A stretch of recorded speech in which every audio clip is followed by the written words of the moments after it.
آپ نے اکثر نوٹ کیا ہوگا کہ کچھ لوگوں کے ایک ہی ہاتھ میں 5 انگلیوں کی بجائے 6 انگلیاں ہوتی ہیں۔ اب اس میں یا تو 4 کی بجائے 5 انگلیاں یا 1 کی بجائے 2 انگوٹھے ہوتے ہیں، جو کبھی الگ اور کبھی ایک دوسرے سے جڑے ہوتے ہیں۔ اس کی مثال بالی ووڈ اداکار ہرتک روشن ہیں، جن کے ایک ہاتھ میں 2 انگوٹھے ہیں۔ آئیے اس حوالے سے کچھ حقائق جانتے ہیں کہ اس حالت کو کیا کہا جاتا ہے اور کیا اس کے کوئی نقصانات ہیں۔ اس کو کیا کہا جاتا ہے؟ امریکی شہر بوسٹن میں واقع ہسپتال چلڈرن ہسپتال کی ویب سائٹ کے مطابق اس کنڈیشن کو پری ایکسل تھم ڈپلیکیشن، سپلٹ تھم، پولی ڈیکٹلی اور بیفر تھم کہا جاتا ہے۔ یہ ایک عام پیدائشی حالت ہے۔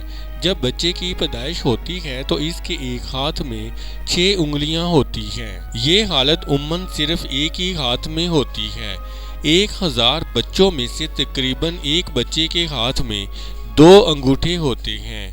ایک ہاتھ میں 2 انگوٹھوں والی حالت کن لوگوں میں زیادہ ہوتی ہے؟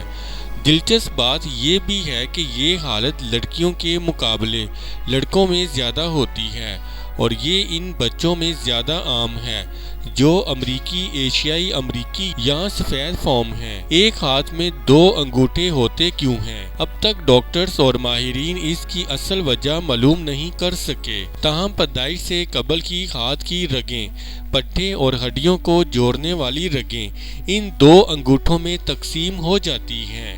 یہ دونوں انگوٹھے عام شخص کے ایک انگوٹھے کے مقابلے میں کم رفتار سے بڑھتے ہیں اور چھوٹے بھی ہوتے ہیں۔ کبھی کبھی بچے کے ہاتھ میں 2 انگوٹھے ڈلیوری سے قبل ماں کے الٹرا ساؤنڈ میں نظر آ جاتے ہیں اور اگر نہ آئیں تو پھر اس کا پیدائش کے وقت پتہ چلتا ہے۔ اگر کوئی چاہے تو اسے سرجری کے ذریعے ہٹوا کر ایک انگوٹھا کر سکتا ہے۔ یہ آپریشن اس وقت ہوتا ہے جب بچہ 1 سے 2 سال کا ہو جائے۔ یہ سرجری کروانا ضروری نہیں کیونکہ یہ بچے کو کسی قسم کا نقصان نہیں دیتا اور نہ ہی 2 انگوٹھوں کے باعث کوئی درد ہوتا ہے۔ جیسا کہ ہم پہلے بتا چکے ہیں کہ دلچسپ بات یہ بھی ہے کہ یہ حالت لڑکیوں کے مقابلے لڑکوں میں زیادہ ہوتی ہے اور یہ ان بچوں میں زیادہ عام ہے جو امریکی، ایشیائی امریکی یا سفید فام ہیں۔ اس ویڈیو سے متعلق اپنی رائے کا اظہار کامنٹس باکس میں ضرور کریں اور ہمارے چینل کو سبسکرائب کرنا اور ویڈیو کو لائک اور شیئر کرنا مت بھولیں۔